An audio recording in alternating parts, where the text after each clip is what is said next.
Hello guys, how are you today? So today I'll be explaining the course question documents of chapter 1 and hopefully chapter 2 in the same video.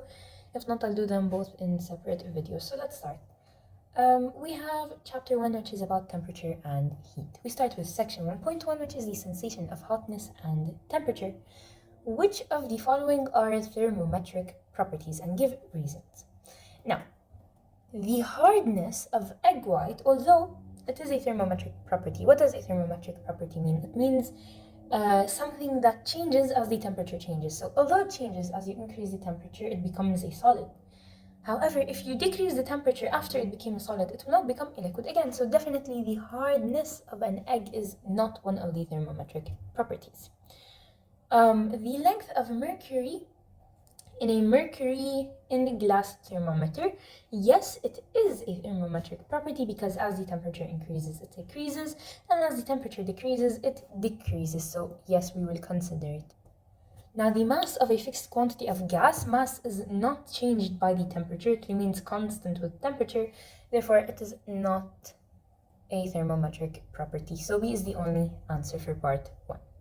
Part 2. Describe an experiment used to check the calibration of a Celsius thermometer. What are the correct safety procedures that you need to be aware of, and explain?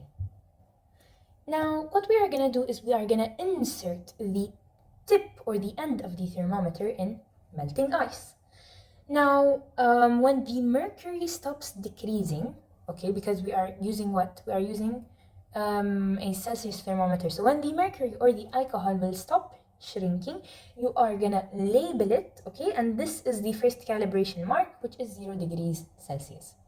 Now after that, place it in a flask containing boiling water and then put it in the steam of the boiling water.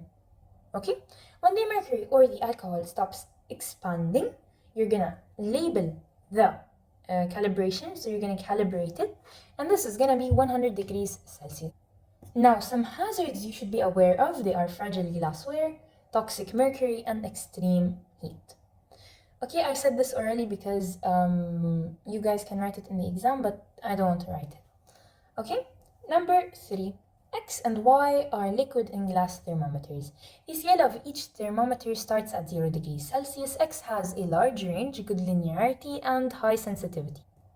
Y has a small range, poor linearity, and low sensitivity. Explain what is meant by the difference in their ranges. Now, because thermometer X has a large range, it can measure a higher temperature or probably a lower temperature. So the thermometer X can go to higher temperatures or lower temperatures. The difference in their linearity, meaning that a good linearity means that the liquid inside of it will expand as the temperature increases and uniformly. So the difference in their linearity is that since X has a good linearity, that means it will expand uniformly. The liquid inside it will expand uniformly as the temperature increases. Now the difference in sensitivity, since X has a high sensitivity, that means it can detect the smallest change in temperature. So if there is, for example, a 1 degrees change in temperature, the liquid in X will expand more than the liquid in Y. So I'm just gonna write them here. This means that X can measure higher or lower temperatures. Here, this means that liquid in X expands uniformly with a rise of temperature. And finally, for the same temperature rise, the liquid in X expands more. Okay, number 4. Number 4 is a grid. Describe how the ice point and steam point are located on a thermometer. Now, the ice point. If, for example, we don't have a thermometer, to determine the ice point, we're going to take if we don't have like a thermometer that's calibrated, that it does not have already the degrees, we're gonna take a thermometer, any thermometer that's not calibrated, we're gonna put it in melting ice and we're gonna label this line. Now this line at this level is 0 degrees Celsius if it is pure water, okay? You have to make sure it's pure water. Now, however, the steam point, you have to put it in the steam of boiling water, and then you will wait until it stops stretching, and then you are gonna take it, and this is gonna be 100 degrees Celsius if it is pure water. Now we move on to question number 5. Describe the working principle of a liquid in glass thermometer. A liquid in glass thermometer, what about them is based on the expansion of a liquid, okay? So we know that thermal expansion happens. That means if you give more temperature, more heat, an expansion will happen. Definitely when the liquid in the tube is heated, it will expand. When it's cooled, it will contract. And that's pretty much it. You can then use it to calibrate and etc. Now, question number 6. Describe an experiment using Boyle's law. So I believe that looked something like this, okay? And what happened was, here we had a liquid, and also here we had a liquid, and it was the same pressure exerted on them. What does Boyle's law state? Boyle's law states that the pressure is inversely proportional to the volume, or the volume is inversely proportional to the pressure. And if you want to make it a relation, it is the volume times pressure is equal to a constant, okay? Or in other terms, volume 1 times pressure 1 is equal to volume 2 times pressure 2. Now, how do we use this experiment? We have here, let's say the same pressure is applied, okay? The pressure applied here is the same as the pressure applied here. And let's say here originally it was 100 centimeter cubed of volume. If you increase the pressure, so you press on this is called, this is a foot pump, so you put your foot on it and it will pump the pressure. So you will increase the pressure, so it will be applied more and more. And then the new volume of this one is going to be here, but we can't measure the new volume of this one. So let's say it becomes here. So then it decreases, and let's say this becomes 80 centimeter cubed. And this proves Boyle's law that the pressure is inversely proportional to the volume. As you increase the pressure, the volume decreases. Or the volume is inversely proportional to the pressure. If you increase the volume, the pressure decreases. And then he came up with this rule, volume times pressure is constant, which led to volume 1 times pressure 1 is equal to volume 2 times pressure 2. Okay? Now we move on to question number 7. A gas is heated in a closed container so that its volume cannot change. Which of the following will not happen? Now, since the mass stays the same, always remember, the gas is heated in a closed container so its volume cannot change. If it's heated, that means the temperature increases, okay? And we're also talking that in a gas, we have 3 things we need to keep in mind: the temperature, volume, and pressure. If the temperature increases and the volume is constant, then definitely the pressure is gonna increase. So if the pressure increases, then the molecules will move faster. This is correct, but look what they want. They want what will not happen, so we don't take this. The molecules will move in all directions. Yes, this is correct, but we won't take it. Now, the number of molecules will increase. Is this true? No, because the mass remains constant. So as long as the mass remains constant, then this is never gonna happen. The pressure of the gas will increase. This is also true, but we don't choose it. So the answer for part 7 is C.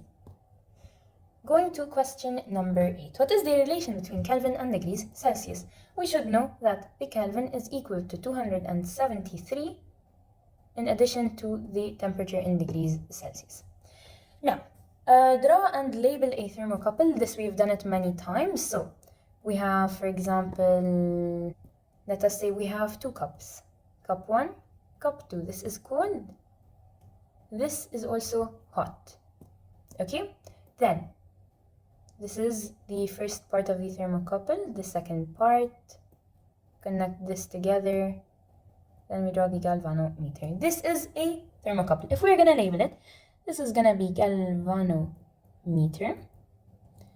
Okay, this is gonna be wire 1, wire 2, or actually wire 1. We'll say wire 1 because it's made out of the same material. And then this one is wire 2.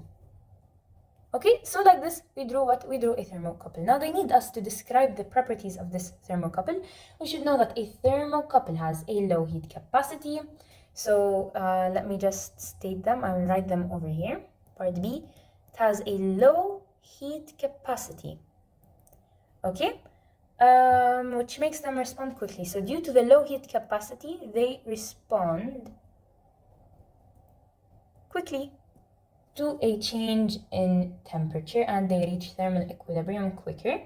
They are very sensitive and they have a wide range of temperatures and they are also highly precise. So this is all we need to know about the thermocouple. Now we move on to question number 10. Change in temperature using kinetic theory, we need to answer by true or false. The temperature of an object is a measure of the average kinetic energy of its molecules. This is true because there is a relation that the temperature is equal to the average kinetic, is not equal, is directly proportional to the average kinetic energy. Now, moving a body increases its kinetic energy, thus making it hotter. This is also true. The faster you move, the more kinetic energy you have, the hotter you are. The molecules of a hotter object have a higher concentration of heat energy than those of a colder object. This is also true. It's all based on this equation. The temperature is directly proportional to the kinetic energy. Fast-moving objects or fast-moving molecules have a higher temperature than identical but slow-moving ones. This as well is true. And then finally, bodies can become hotter by converting their mechanical energy of macroscopic motion into the kinetic energy of their molecules' random motion. This is true, but they're asking, is the converse true? The converse means that bodies can become colder by converting their mechanical energy into kinetic energy. No, this is false. So the converse is false, meaning the opposite, whereas the original one is true. The converse meaning false, bodies cannot become colder if they convert their mechanical energy into kinetic energy. They can only become hotter if they do that. Now, we move on to question number 11. This is a very important question. A hot piece of iron of mass 5 kg at temperature 60 degrees Celsius. Okay, this is a body by itself. It is placed in another body, but listen to this body.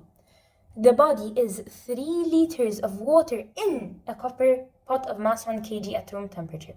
So all of this, okay, is one body. So the water and the copper pot of mass are one body.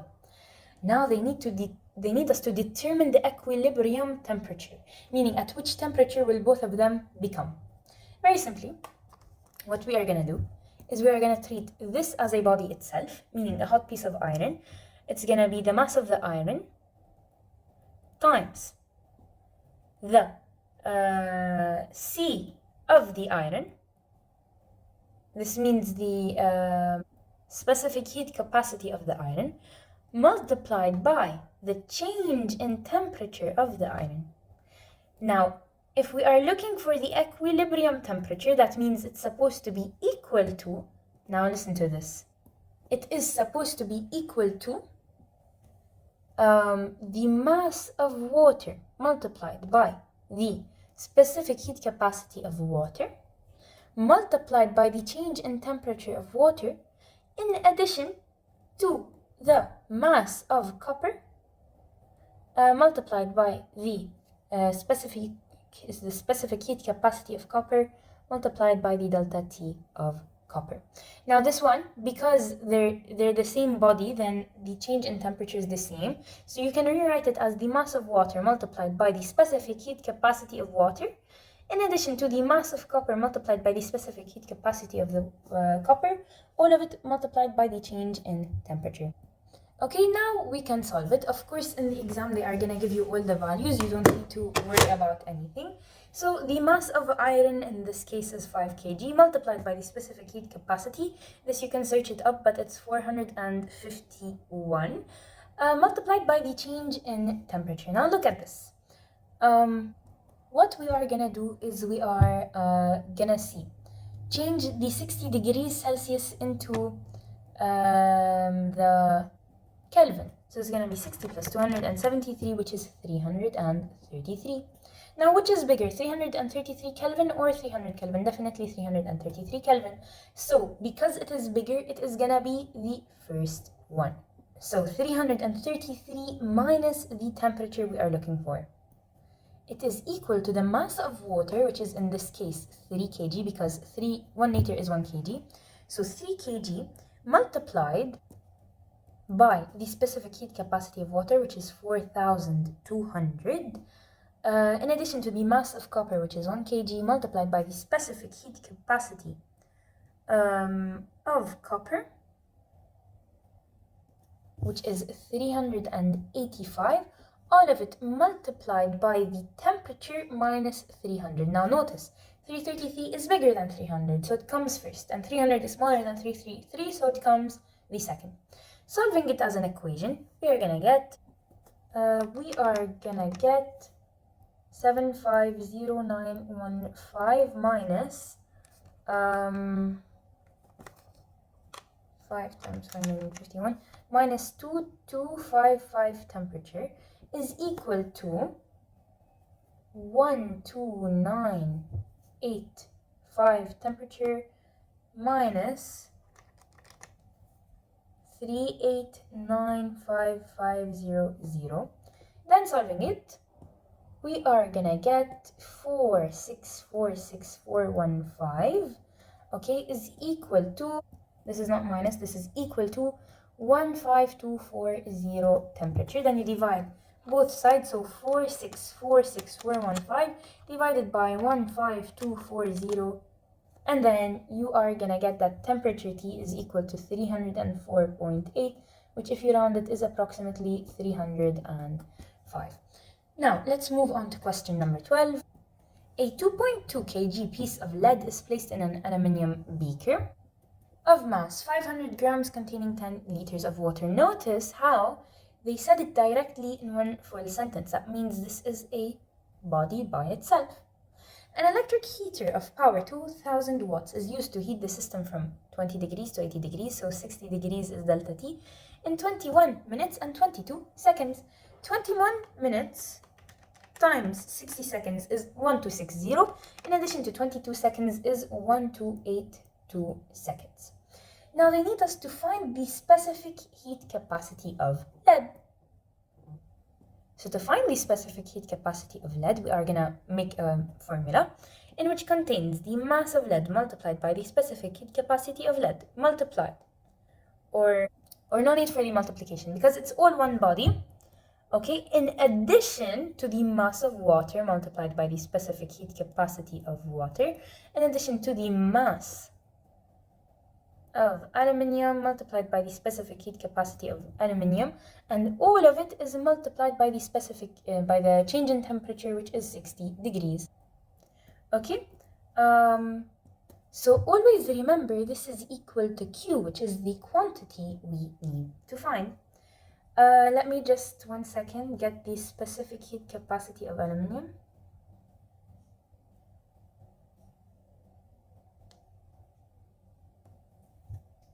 Okay, it's 900. So now we have 900.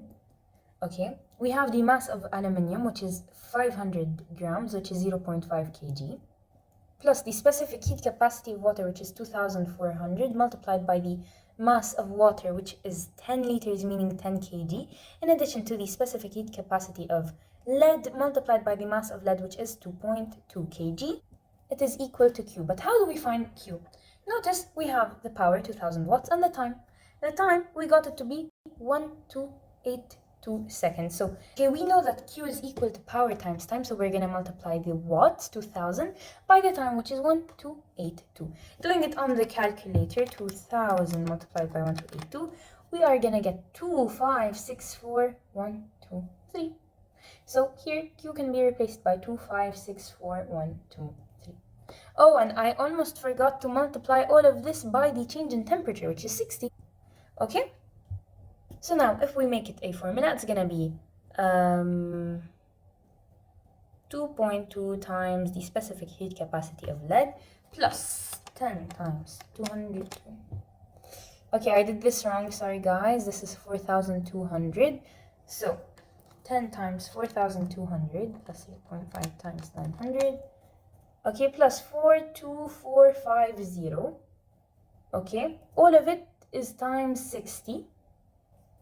Okay, so we end up with 2.2 times 60, which is 132, times 60 Cl plus 42450 times 60, 2547,000 is equal to 256,4,000. Then making it an equation, like solving it even further, you guys can do it by yourself if you want, because it's going to be faster, but I will do it in detail.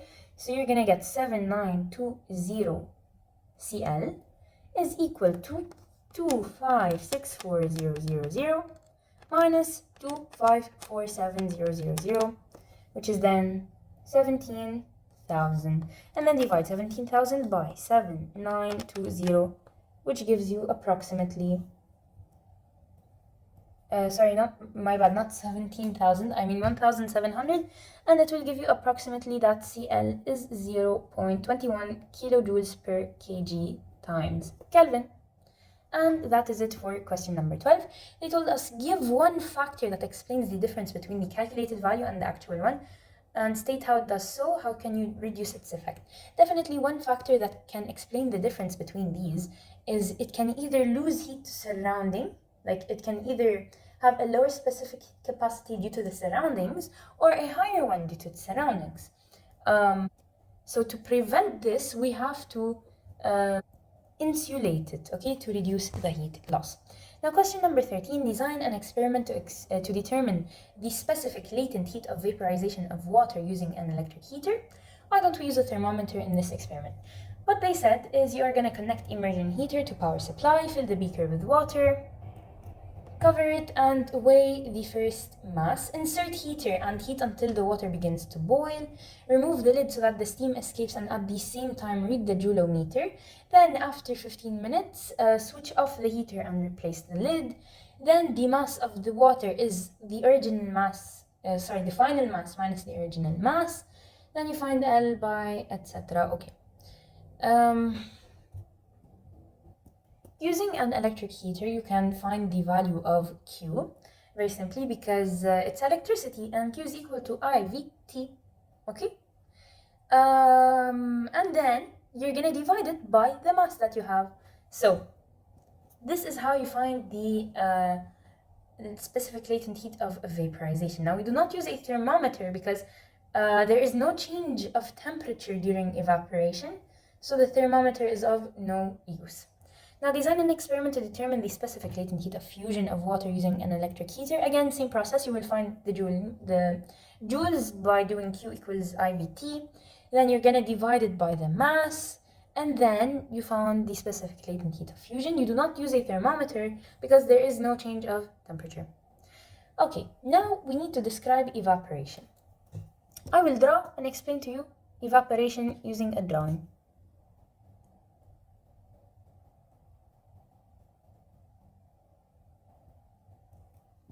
So evaporation does not necessarily have to be at its boiling point. It can be at any point. So whether you heat it or not, it is gonna evaporate. But at any temperature, okay, that it evaporates, except at its boiling point. So if it is at any other temperature than its boiling point, then only the surface is gonna evaporate. So the surface is gonna evaporate. Why? Because they have a higher kinetic energy. So because they are faster, they are gonna break free, they are gonna break the bonds that it has with the other particles of the liquid. So when it goes out, the kinetic energy is gonna decrease, and it leaves us like this. Same thing, except there's a missing layer. Okay? And the temperature decreases, so there's a decrease in temperature because as these go away, the kinetic energy is going with them, so there is a decrease in kinetic energy. So this is how I explain evaporation. Now define specific heat capacity. I'm gonna say it orally. The specific heat capacity is the energy needed to raise the temperature of 1 kilogram of a substance by 1 degree Celsius. Look, specific heat capacity and specific latent heat are two different things. Specific heat capacity is the energy needed to raise the temperature of 1 kilogram of a substance by 1 degrees Celsius. However, specific latent heat is the energy needed to change the state of a substance of 1 kilogram of a substance. Okay? So now we're gonna go to question number 17. How much heat is needed to raise the temperature of 5 kg of a substance of specific heat capacity 3 times 10 to the power of 2 joules per kg degrees Celsius by 10 degrees Celsius? Very simply, the heat is Q. It's equal to the mass times the specific heat capacity, C, times the delta T. So Q, we need to find it, is equal to 5 times 3 times 10 to the 2 times 10. So it's gonna be 5 times 3 times 10 to the power of 2 times 10, which is then 15,000. Now we come to question number 18. The diagram below shows the variation of temperature with time of a substance heated at a constant rate. Okay, so I'm gonna explain each rate here because we are sloping. Okay, let's say this we started as a solid. We increase all the way to over here. So what's happening is that the temperature is increasing as well as the kinetic energy. Okay, whereas the potential energy remains the same. Now when we reach here, we're gonna have solid plus liquid state existing at the same time, and only the potential energy is increasing. Temperature is constant, kinetic energy is constant. Then here we reach to have a liquid. Then it increases again, only the temperature and kinetic energy are increasing. Okay? Then we reach here, we reach a state of what? Of liquid and gas coexisting at the same time, but only the potential energy increases. The temperature remains constant, kinetic energy remains constant. And then finally, we reach this point over here. And then finally, we reach the state of gas existing only, and temperature keeps on increasing. It does not become another state here, so the kinetic energy just keeps on increasing. So if we move on to question number 19, we need to calculate the time required to vaporize. Okay, here there is no change in temperature, so that means it is mass times the latent heat of vaporization. 0.500 kg of water at 100 degrees Celsius with 150 1.50 kilowatts electric heater. Okay, what we need to do is we need to find the time required. So very simply, we have the mass, which is 0.5 kg. We multiply it by the specific latent heat of vaporization. You have to change it to joules, of course. So it's gonna be 2.3 times 10 to the power of 6. So that's 2,300,000. Okay, so you multiply them together and you are gonna get 1,150,000. Okay, this is the Q.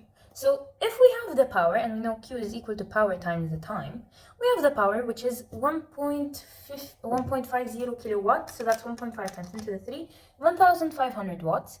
Q is equal to 1,500 watts times the time.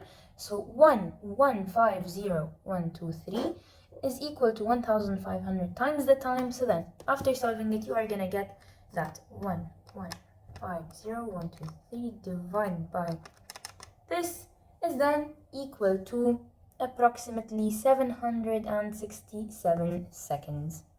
So that is it for question number 19. Moving on to question number 20. Define specific latent heat of vaporization and fusion. The energy required to change the state of 1 kilogram of a substance, okay? It is the specific latent heat. Whereas the specific latent heat of vaporization is the energy needed to change 1 kilogram of substance from solid to liquid, and of fusion, sorry. Whereas for vaporization, it is the energy required to change 1 kilogram of a substance from a liquid into a gas. So now we move on to question number 21. Okay, question number 21. A compound strip of copper and iron is straight at room temperature. Give a labeled diagram and explain what happens when it is heated. So copper and iron is straight at room temperature. So let's say Okay, let me do something. So let's say this over here is the copper, and then the one in blue is the iron. I know it's not accurate, but I tried my best. So hold on. So the up one is copper and the down one is iron. Now give a label diagram and explain what happens when it is heated. Now when it is heated, definitely copper has a higher, so I believe that copper has a greater expansion than iron, so that's why it will result in something like this, where the copper expands more, it will bend more. So then the iron at the bottom is gonna expand a bit less than the copper. So we can say that copper has a greater expansion coefficient, and hence it expands more than iron. This is a bimetallic strip. Okay, we call this a bimetallic strip, and it will then bend downwards. Now, definitely, if you were to make it colder, like if you were to cool it, then it would be in like this, something like this. So let me redraw it. If you were to cool it, then the copper would shrink really fast, and then the iron would shrink a bit less, but so something like this, and then the direction would be upwards. Now, a tight wire is held between two pillars as shown below. The wire is connected very tightly. What would happen if the weather becomes too cold? When it's cold, then the wire is gonna shrink. So the wire will most probably shrink, but because it's connected tightly to the wires, like to the pillars, it might break. Okay, moving on to section 1.7, a red woolen jacket, a steel sword, and a black piece of coal have been placed in an insulated room for a sufficiently long time. What object do you expect to be the coldest and why? They'll probably all have the same temperature because they will reach thermal equilibrium, because they said a sufficiently long time. This means probably they reach thermal equilibrium. Now, can two bodies at thermal equilibrium exchange energy in the form of heat? No, they cannot change energy in the form of heat. However, they can exchange energy in other forms, such as mechanically, for example. 25, use the kinetic molecular theory to explain the transfer of heat by conduction. So, we know that the faster moving molecules in the hotter parts of the matter will hit or collide with the slower moving molecules in the colder parts, okay? And then it will give to them part of their kinetic energy. Now, explain why the transfer of heat by conduction in metals is fast. Because of free electrons. The free electrons in a metal are not confined to any particular place, but are free to move throughout the body of the metal. If a part of the metallic object is hotter than another free-moving fast electron, move across the body of the metal, and thus carry thermal energy across the body much faster than it can be transferred from molecule to molecule by molecular collision. Okay? Now, we reached number 26. In order to investigate the thermal conductivity of water, the following experiment is conducted. Ice cubes were held in place at the bottom of a beaker using a metal mesh. The beaker is filled with water and a heat source is placed near the top of the beaker. The experiment shows that water at the top of the beaker starts to boil into steam, while the ice at the bottom of the beaker remains intact. What conclusion can we make? Very simply, because the ice at the bottom of the beaker did not melt, we can say that heat was not transferred through the water from the top of the beaker to the bottom. So that means water is an insulator. It does not allow the heat to pass through it. Okay, so now we move on to section 18, convection. Why would fur coats keep their owners warm if they were worn inside out? Because the fur, it traps the air, which forms a really good, like a really bad conductor, which will prevent the heat from escaping our bodies. Explain the following. Why are woolen clothes worn in winter? Because they trap air, which prevents the heat from escaping our bodies, or they technically reduce convection. Why are fluffed up feathers more effective than no feathers? Because they preserve the thin layer in contact with the body. It's the same idea as the woolen cloth. Now, conducting atmospheric air to protect the bird against the cold. Okay, I don't know what I've been reading. Okay, why in a windy weather do we always feel cold? Something called forced convection. Because of the wind will remove the heat from our skin. Okay, so like for example, you have the heat particles on the edge of your skin, and then the wind comes, it will forcefully, by forced convection, remove the heat from your skin, which will cause you to feel cold. Now describe the transfer of heat by convection. I'm gonna draw a diagram. Okay, we're gonna say here we have some particles. Okay, here we have water particles, and let us say that we heated it. Now what's gonna happen is that these at the bottom, they are gonna increase in volume, and when they increase in volume, their density becomes less. So since their density is less, they're gonna float to the top. And then that means these ones at the top are gonna flow all the way to the bottom, and it creates something called a convection current. So in statement, convection is a mode of heat transfer that takes place in fluids meaning liquids or gases. Okay, heat transfer takes place with the actual motion of matter from one place of a body to another.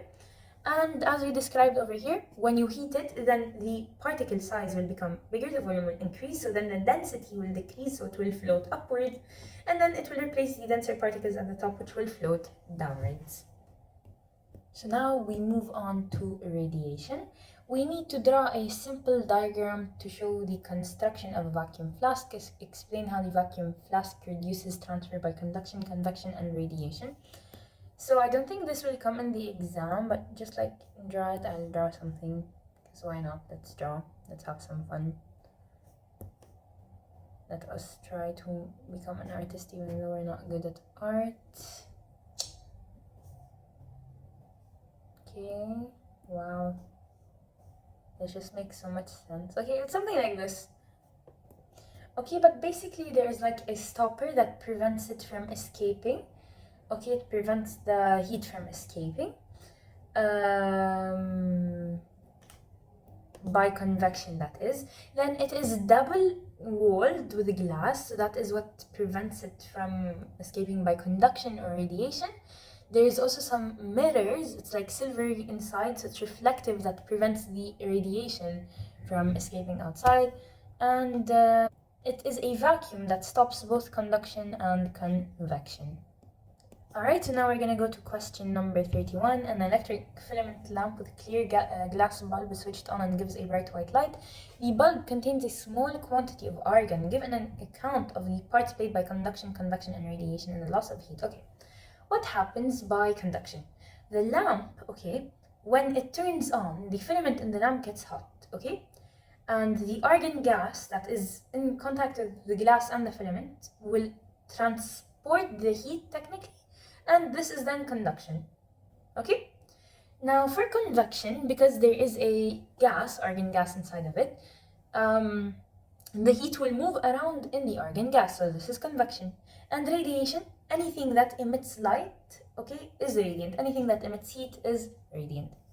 So describe the transfer of heat by radiation. Radiation is defined as the flow of heat from one place to another by means of electromagnetic waves. Okay, now we should know that all of these waves travel at the same speed in vacuum, and there are some different properties like different colors and stuff like this. Please pay attention to the colors. Okay, but it's not that important. The only equation we have for this section is the energy is equal to the constant multiplied by the frequency. So we are given the frequency and the constant, just multiply. So 6 times 10 to the power of 14 multiplied by 6.63 times 10 to the power of negative 34. It is then going to give us approximately 4 times 10 to the negative 19 joules. Grid number 34, identify which colors are best emitters, absorbers, and reflectors of radiation. Black is definitely the best absorber and the best emitter. Remember, the best absorber is the best radiator. The thing that can absorb more is the thing that can radiate more, and white is definitely the best reflector of radiation. Let me just check how much there is until we finish this. I'm not gonna do the top questions. So Okay, it's only 35:36. Give 3 different ways to keep the house warm during winter. You can use double glazing, loft insulation to insulate the roof, and you can put a carpet on the floor. In many hot countries, it's common for houses to produce hot water using solar panels. The figure shows a cross-section of a solar panel. Water passing through the copper pipes are heated inside the solar panel. Suggest why the pipes are made of copper, since copper is a good conductor. The pipes and the metal backing sheet are painted black because black is a good absorber of heat. An insulating material is attached to the metal backing sheet to reduce the heat loss to the surroundings. And the presence of glass sheets inside the energy collected by water, because inside of the glass there is some trapped air that increases the energy and also prevents the heat from moving around. So that's it for chapter 1. I might do chapter 2 tomorrow, hopefully. And thank you guys for watching and have a wonderful night.